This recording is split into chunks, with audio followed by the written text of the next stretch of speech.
Party,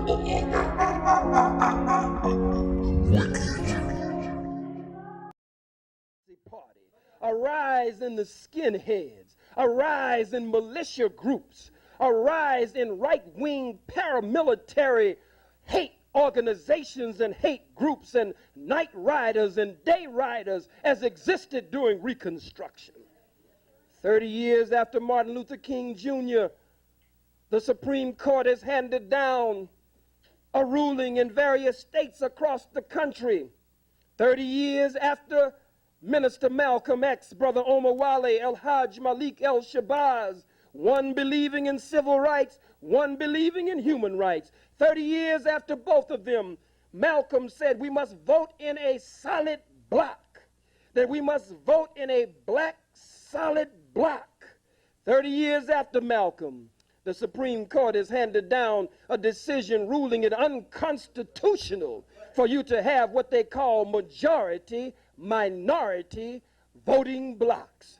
And so gerrymandering and remaneuvering, and so now they're taking small black districts, brown districts, and dumping them over into bigger white districts to bust up your black voting block, which lets you know that you can register to vote all the hell you want to, but voting will never get your behind out of this condition. You running around registering to vote. Some of you don't have to clap for me.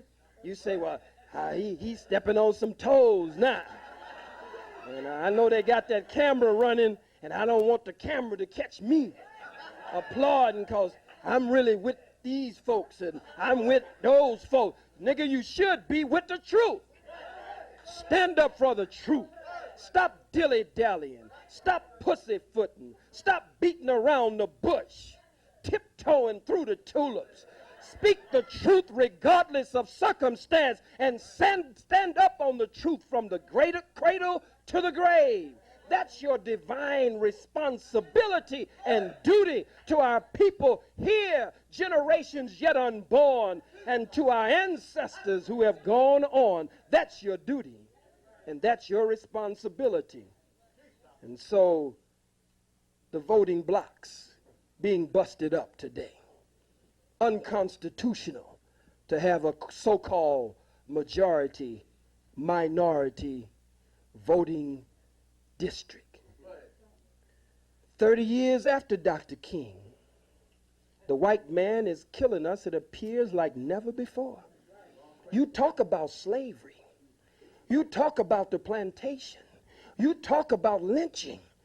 But when he kills a Yusuf Hawkins, when he kills a Philip Purnell, when he kills an Anthony Baez, when he kills a Brother Aswad, when he kills a Jerry Lee Amy and a Eula May Love, when he pulls the trigger and kills a Johnny Gamage or chokes a Johnny Gamage, or when he kills a Tyrone Lewis in St. Petersburg or Pittsburgh or wherever we are. It's 3 over here, it's 5 over there, it's 10 here, it's 20 there, it's 50 over there. He's lynching us today with a modern kind of lynching, and he's killing us today faster than he killed us on the plantation. You can't hang as many niggas from a tree and put a noose around their neck as you can pulling the trigger with an automatic and a semi-automatic weapon. But you miss 30 years after King and 30 years after Malcolm making a careful, critical, and correct analysis of what's going on. Because some of you still want to hold on.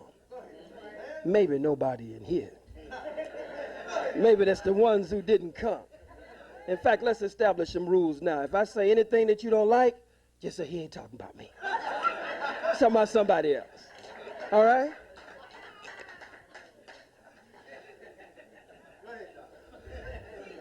Some of us are crazier today than we were when Malcolm was here, than we were when Martin was here. Some of you got your tikis and your sandals and your boo-boos and your dashikis and your red and your black and your green and your mud cloth and your kente cloth, and Christmas you had a damn Christmas tree in your house. You got your afro, you got your dreadlocks, you got your African braids, you got all of that. You got you crowned and gowned to the ground. But you got a dead tree that the peckerwood sold you in your house with some kente ribbon on it, with a Santa Claus with red, black, and green on. You got a red, black, and green stocking over the fireplace. You have taken this madness and dressed it up and tried to give it an African flavor.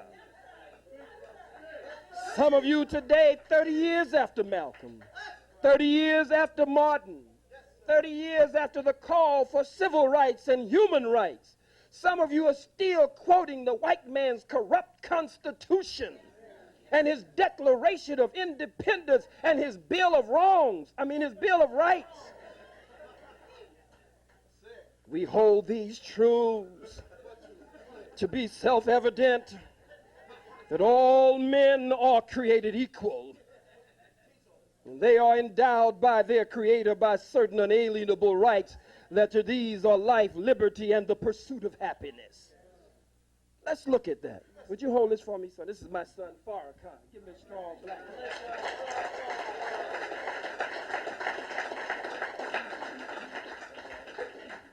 This book is what color? Black. Black. Is that? It's all right, you can talk about it. What color is it? Black. This is just plain toilet paper, unused. Plain toilet paper. It's just wet. This is big, it's heavy, and it's black. This is what? It's small, it's light, and it's white.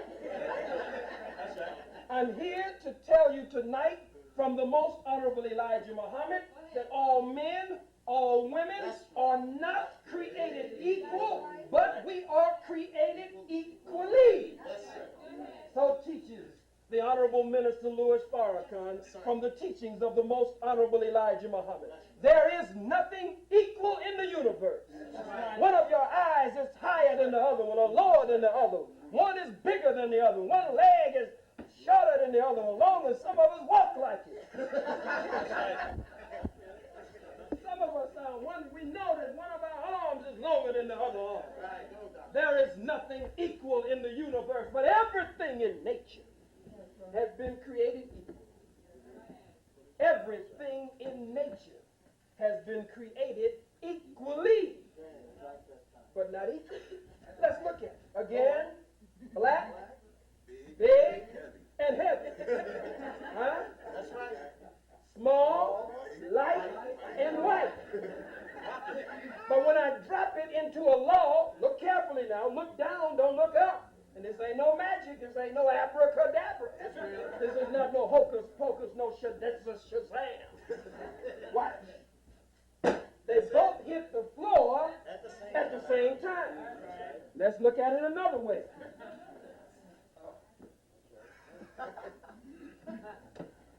This is what? White. Talk back to me. Talk black to me. This is what color? White. This is what? White. All right. Let's look at it.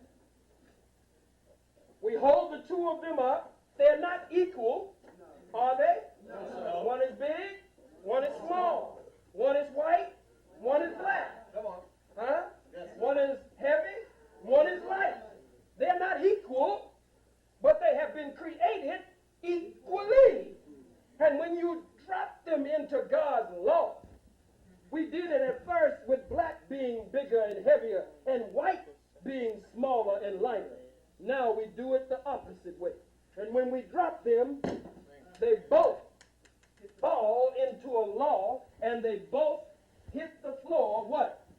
At the same time. Let's look at it even further.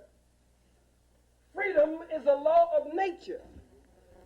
Freedom is a law of nature, and justice is deeply rooted in the universal order of things.